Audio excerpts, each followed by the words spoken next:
சும்மா பிளேம் பண்றது பிரச்சனை யாரும் வளர்த்துன்னு போவாதீங்க. இந்த சுலபமா முடிக்கிறது பார்க்கணும். சுமாகர் சங்கத்து ஊதர் மாறியது, சுமாகர் சங்கத்து ஊதர் மாறியது, பேசி தீர்த்துக்கணும். இத முள்ளால எடுக்கணும்ன்றாங்க. அந்த மாதிரி ஒரு குச்சியில எடுக்கிறத வந்து கோலால எடுக்கிற கதையாகி போச்சுக்குது. சும்மாகர் பேரெல்லாம் சொல்லிவிட்டு அவங்க எல்லாம் இப்ப ஆலோசனை கூட்டம். இப்போ முன்னாள் எம்எல்ஏ அவரு முனிசிபாலிட்டி எலெக்ஷன்ல பிஸியா இருந்தாரு. யாரே அவரு இப்போ ஆலோசனை கூட்டம் வச்சுக்கிறாங்க. அது என்ன பேசுற அவரு தெரியாது. அது அவருடைய கட்சியோட ஒப்பீனியன் அவங்களுது.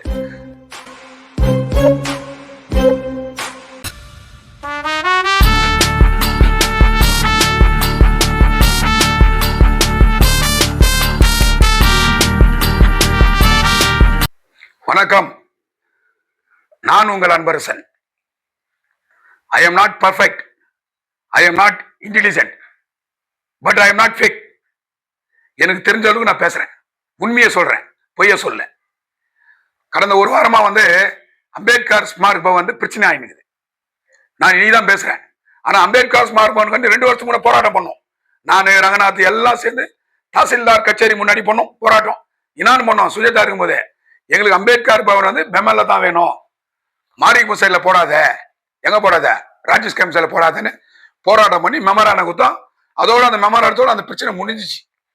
பட் அதுக்கப்புறம் வந்து என்னென்ன லேண்டு சும்மா இருக்குதுன்னு பார்த்து ஐடென்டிஃபை பண்ணி கேஐடிபிக்கு லேண்டு கொடுத்தாங்க. அப்போ அந்த லேண்டு வந்து கேஐடிபிக்கு போச்சு. எந்த லேண்டு? பெமல் போலீஸ் ஸ்டேஷன் பக்கம் லேண்டு கேஐடிபிக்கு போயிட்டு பிறகு திருப்பி இந்த அம்பேத்கர் ஸ்மாரக் பவன் எங்க கட்டும் போது பிஜேஎம்எல் பக்கம் வந்து இருக்குது. அது ஒரு சிலர் என்ன சொன்னாங்கன்னா, மக்கள் நடமாட்டையில அந்த இடத்துல வேணாம் அப்படின்னு ஒரு சிலர் கருத்து. ஒரு சிலர் கருத்து வந்து பெம்எல்ஏ போடணும்னு. இப்ப இடையில சுமாகர் சங்கத்து ஊதர் மாறியது, பேசி தீர்த்துக்கணும். இத முள்ளால எடுக்கணும்ன்றாங்க. அந்த மாதிரி ஒரு குச்சியில எடுக்கிறத வந்து கோலால எடுக்கிற கதையாகி போச்சுக்குது. சுமாகர் பேரெல்லாம் சொல்லிவிட்டு அவங்க எல்லாம் இப்ப ஆலோசனை கூட்டம். இப்போ முன்னாள் எம்எல்ஏ அவரு முனிசிபாலிட்டி எலெக்ஷன்ல பிஸியா இருந்தாரு. யாரே அவரு இப்போ ஆலோசனை கூட்டம் வச்சுக்கிறாங்க. அது என்ன பேசுற அவரு தெரியாது. அது அவருடைய கட்சியோட ஒப்பீனியன் அவங்களுது. ரெண்டாவது 180/2001 180/2001 வந்து ஹைகோர்ட்ல கேஸ் நடந்துருக்குது. 180/2001 ஹைகோர்ட்ல கேஸ் நடந்துருக்கும் போது இனி வரைக்கும் எந்த டிசிஷன் எடுக்கக்கூடாது. யாரே பிஜேபி நிர்வாகம் எடுக்கவும் முடியாது. நீ போய் கேளு, ஒரு வீடு கொடுனா கொடுக்க முடியாது, ரெனிவேஷன் பண்றதுக்கும் யாருக்கும் அதிகாரம் கிடையாது, பிளஸ் லேண்ட் ஓதுறதுக்கும் அதிகாரம் கிடையாதுன்னு சொல்றாங்க. அப்படி சொல்லும் போது 12,000 ஏக்கர் எல்லாருக்கும் லேண்ட் கொடுத்து வரும்போது மைன்ஸ்ல வேலை பண்ணி எங்களுடைய நிலைமைனா அப்ப எங்களுக்கு லேண்ட் வேணாவா? சொல்றேன் பாருங்க, வாங்கிக்காது. ஹைகோர்ட் ஆர்டர் இது, லேண்ட் கொடுக்கணும்னு. காம்சம்ல 4,800 லேண்ட் இருக்கணும். ஆனா இல்ல, அவங்க கெபாசிட்டி புடிச்சு லாஸ்டா மைன்ஸ் எம்ப்ளாயி வேலை பண்ணுற லேண்ட் கிடைக்காது. இதெல்லாம் சொல்லிக்குதுன்னா, to allot the excess lands held by BGML to needy ex employees of reasonable rates. Needy ex எம்ப்ளாய்க்கு ரீசனபிள் ரேட்ல லேண்ட் கொடுங்க.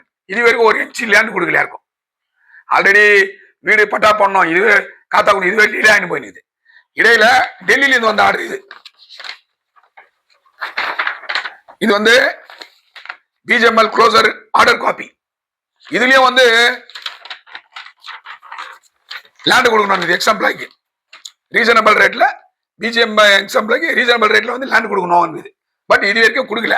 பட் என்ன ஆயிடுக்குதுன்னா, ரெவன்யூ டிபார்ட்மெண்ட் கையில போட்டுக்கின்னு ஃபாரஸ்ட் டிபார்ட்மெண்ட்டுக்கு ஏற்க லேண்டு, அப்புறம் பிஜிஎம்எல் லேண்ட் வந்து தர்கால நான் சொல்றாங்க, தர்காஸ்ல வச்சு அங்க குத்துக்கிறான்.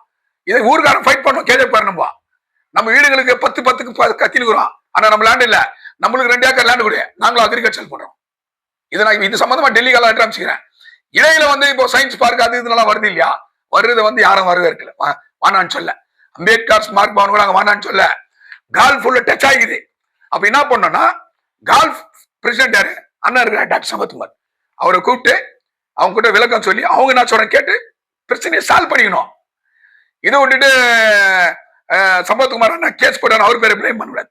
அப்ப நான் கூட அவர்கிட்ட பேசினேன், இன்ஜினியர்கிட்ட கூட பேசினேன். அவங்க என்னன்றாங்கன்னா, அது இன்னும் பிளாக் 1 பிளாக் 2 பிளாக் 3 கட்டிக்கிறாங்க இல்லையா, அது 2 3 போகுது. 3 பேருக்கு அந்த பக்கம் தள்ளி கட்டலாம். பட் ஒரு கால் ஃப்ரெண்ட் உருவாகணும் 200 கோடி தேவை. ஒரு கால் கிளப் கேஜபிள் உருவாகணும்னு சொன்னா 100 கோடி 200 கோடி தேவை. பட் வேர்ல்டுல 5th பிளேஸ்க்கு தான் கால்ஃப் கிளப். இது சிலர் வந்து தெரியாத சொல்றாங்க, கால்ஃப் தேவையில்லைன்னு. சிட்டி வேல்யூ கூட அவன் கால்ஃப் கிளப் இடம் எல்லாம் தேர்ந்துக்கிறான். அவங்க நம்ம ஆடுறது நம்ம வசதி எல்லாம் ஆடுறது இல்ல, பணக்கார ஆடுறான்னு ஆடுறான், நம்ம ஆடணும் லைன்ல என்ன ஆடணும் தெரிஞ்சுங்க பசங்க. டென்னிஸுக்கு பதில் கட்டப்பட்டு ஆடணும். கட்டப்பட்டுனா வெள்ளக்காரங்க ஆடுவான், நம்ம கட்டப்பட்டு ஆடுவோம். இன்னைக்கு கூட கேஜிஎஃப் பசங்க கட்டப்பட்டு ஆட முடியாது. அதே போல கால்ஃபு நான் கூட ஆடினேன். என்ன ஆடினேன்? கால்ஃபு. எப்படி ஆடினேன்? ஆப் பேண்ட்ல 3 குழி நோண்டிட்டு இருந்தேன். 1 2 3ன்னு ரயில்வே ட்ராக் வந்து உருட்டி விடுவோம். 10 பைசா 20 பைசா குழியில போய் டார்கெட் போகுதா? அதுதான் கால்ஃப் எங்களுக்கு. பிரிட்டிஷ்காரன் அந்த கால்ஃப். அதனால வந்து யாரும் வந்து அம்பேத்கர் ஸ்மார்ட் போன கட்டவானு சொல்ல 180 பார் கேஸ் இருக்கிறதுனால யோசித்து முடிவு எடுக்கணும். இப்போ அங்கேயே நினைச்சுன்னு வச்சுக்கா, அது மனசு ரொம்ப கஷ்டம் தானே. ஏன்னா அந்த மாதிரி ஒரு plan library, knowledge research centre, Ambedkar statue ரொம்ப பிரம்மாண்டமாகுது. நான் பார்த்தேன் அந்த ப்ளூ பிரிண்ட. இன்னும் அந்த மாதிரி எல்லாம் கட்ட முடியாது. கட்டணும், பிரச்சனையை சால்வ் பண்ணிக்கணும், இன்னொருத்தர் மேல பிளேம் பண்ணக்கூடாது. அவங்களுக்கு என்ன கால்ஃபு வந்து ஒரே ஏக்கர் போதா இல்ல 2 ஏக்கர் போதா அவங்க ரிக்வெஸ்ட் பண்ணிடலாம், அவங்க அமைதியா ஆடுவாங்க. அதை விட்டுட்டு சும்மா பிளேம் பண்ணக்கூடாது, பிரச்சனை யாரும் வளர்த்துன்னு போவாதீங்க. இதை சுலபமா முடிக்கிறது பார்க்கணும். நன்றி.